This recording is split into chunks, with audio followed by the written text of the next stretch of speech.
అవసరమైతే ఇర్మియా గారినే వ్యతిరేకించి మాట్లాడతారే తప్ప ఆ మాటలు మాత్రం వాళ్ళు లక్ష్యపెట్టే స్థితిలో వాళ్ళ చెవులు వారి మనసులు లేవన్నమాట. కానీ దేవుడు ఆయన న్యాయవంతుడు, ప్రేమించేవాడు, వాత్సల్యత ఆయన గుణాలను బట్టి కృప కలిగిన వాడు. వాళ్ళ విధేయులైనటువంటి వాళ్ళ పితరులకు ఇచ్చినటువంటి వాగ్దానాలను బట్టి చాలా వరకు వాళ్ళని సేవ్ చేయడానికే, వాళ్ళని రక్షించడానికే, వాళ్ళని కంఫర్ట్గా ఉంచడానికే, వాళ్ళని సౌఖ్యంగా వాళ్ళు బ్రతకడానికే ఆయన ఏర్పాట్లు చేశాడు. కానీ వీరు అన్యాయం చేత వారి సౌఖ్యాన్ని చెడగొట్టుకొని బానిసత్వం ఎట్టుంటుందో అనేది మళ్ళీ ఒకసారి దేవుడు వాళ్ళకి చూపించాల్సి వచ్చింది. పూర్వం బానిసత్వంలో ఉన్నారు, కానీ ఈ తరానికి బహుశా తెలియదేమో.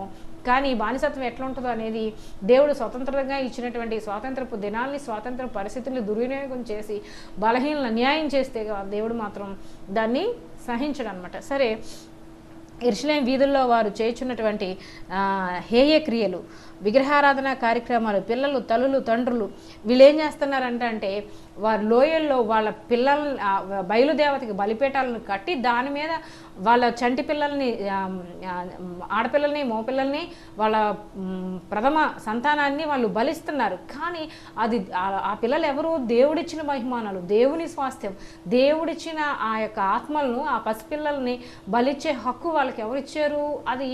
అది మూఢక్రియ, అది అజ్ఞానమైన క్రియ, అది ఏ మానవ సమాజం హర్షించేటటువంటి క్రియ కాదు. మరి ఇంత జ్ఞానము, ధర్మశాస్త్రం కలిగినటువంటి ఇశ్రాయేల్ ప్రజలు ఆ పని ఎందుకు చేస్తున్నారు అంటే అవి ఇవ్వడం వల్ల మాకు కీడు రాదు అని నమ్ముతున్నారా తప్ప అసలు కీడు నుంచి తప్పించి విమోచించిన దేవుణ్ణి, ఆయన ధర్మశాస్త్రం, అసలు నువ్వు నీతిని అనుసరించి నడిచినట్లయితే దేవుడు ఎందుకు నీ మీద కీడు రానిస్తాడు?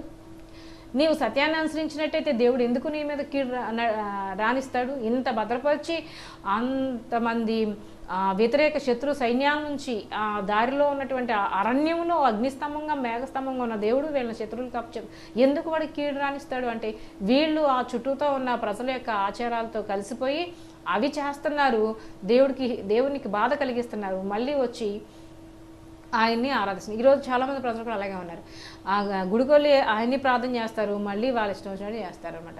అంటే ఏది సత్యమో, ఏది జీవమో గ్రహించాలి. సరే, ఆయన ప్రజలు నమ్మి బాప్తిసం పొందినటువంటి మందిరంలో ఉన్నటువంటి ఆయన ప్రజలు ఇలాంటి హేయమైన క్రియలు చేయడం ఇష్టం లేదు కాబట్టి ఇర్మియా నువ్వు వాళ్ళ కోసం మొరపెట్టదు. ఈ మాట ఇంకో చోట మోషే ఆ ప్రజల కొరకు చాలా విజ్ఞాపన చేస్తారు వాళ్ళు పాపం చేసినప్పుడు కదా.